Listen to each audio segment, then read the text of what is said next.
السلام علیکم ناظرین، آپ دیکھ رہے ہیں 44 ٹی وی۔ میں آپ کا ہوسٹ سردار جوید اشرف ڈوگر۔ تو آج ہم جس موضوع پہ بات کرنا چاہتے ہیں وہ ہے جھوٹ کی سزا۔ تو اس وقت ہمارے پاس موجود ہیں، ہمارے مہمان ہیں قاری محمد یار رئی صاحب۔ السلام علیکم سر۔ وعلیکم السلام سر، آپ جھوٹ کے بارے میں کیا کہنا چاہیں گے؟ اسلام میں جھوٹ کی کیا سزا ہے؟ ماشاءاللہ، بہت شکریہ محمد جوید اشرف ڈوگر صاحب۔ سامعین محترم، جیسا کہ سوال سے بھی واضح ہے، اللہ کریم اپنے کلام مبارکہ کے اندر ارشاد فرماتا ہے لعنت اللہ علی الکاذبین، کہ جھوٹوں پر خدا کی لعنت ہے۔ بے شک۔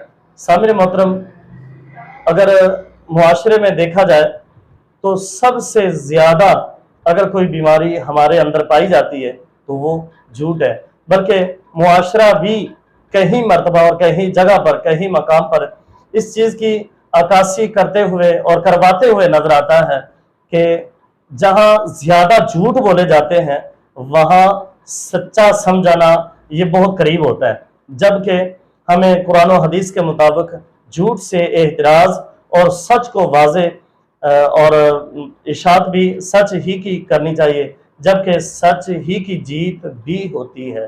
جیسا کہ حضرت غوث اعظم رضی اللہ تعالی عنہ، جن کو ہم 11ویں والے پیر بھی کہا کرتے ہیں، ان کے فرمانے عالی شان سے ثابت ہوتا ہے کہ جیسا کہ والدہ نے سچ کے معاملے پر اس قدر برانگیختہ کیا ہوا تھا کہ بیٹا سچ کو اس قدر پلے باندھ کے رکھنا ہے کہ اگر جان جاتی تو چلی جائے، پیسہ جاتا ہے تو چلا جائے، رقم جاتی، دولت جاتی ہے تو چلی جائے، سلطنت شہرت جاتی ہے تو چلی جائے، امامت و سیادت و قیادت جاتی ہے تو چلی جائے، نہ جائے تو صرف سچ کا دامن نہ جائے۔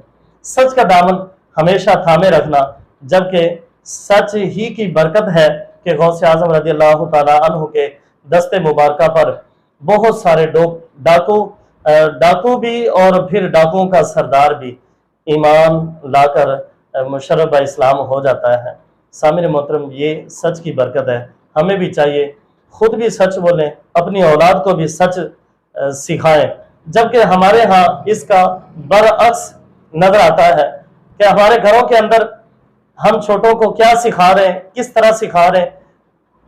جس طرح ایک چھوٹی سی مثال آپ کے گوش گزار کرتا ہوں کہ گھروں کے اندر ہم خود موجود ہوتے ہیں، دروازہ کھٹکھٹایا جاتا ہے اور کہا جاتا ہے کہ میں فلاں سے ملنے آیا ہوں، تو جبکہ بچے کو کہا جاتا ہے کہ آپ دروازہ کھولیں، اور اگر فلاں نامی شخص ہو، کوئی نام دے دیا جاتا ہے اور کہا جاتا ہے کہ اگر فلاں نامی شخص ہو تو کہنا کہ ابا جان سو رہے ہیں، جبکہ بچہ کبھی جھوٹ نہیں بولتا تو وہ بھی جا کر ایسے ہی کہہ دیتا ہے کہ میرے ابا جان کہہ رہے ہیں کہ میں سو رہا ہوں۔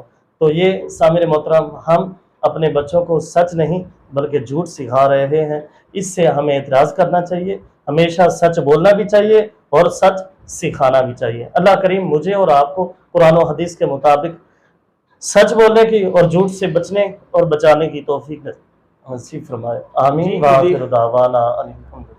جی، مزید خبروں کے لیے دیکھتے رہیں 44 ٹی وی قصور، اور مزید ہماری ایسی ویڈیو دیکھنے کے لیے ہمارے چینل 44 ٹی وی قصور کو سبسکرائب کر دیں اور آئیکن کے بٹن کو دبا دیں تاکہ ہماری ہر آنے والی ویڈیو آپ دیکھ سکیں۔ اس کے ساتھ اجازت دیجیے، اللہ نگہبان۔